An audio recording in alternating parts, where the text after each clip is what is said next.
New plum tree. Very tiny. Every nun needs a cloister on a rainy day.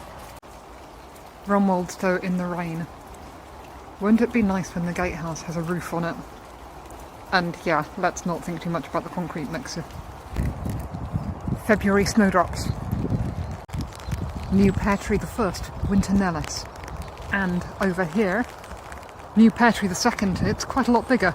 This is a jargonelle. Hello, Lake Meadow.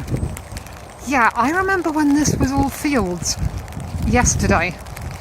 It's been raining.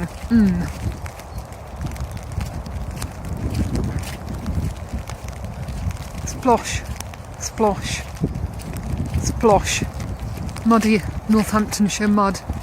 Splish, splosh. Wonder why they call it Lake Meadow. Bit of a mystery, that.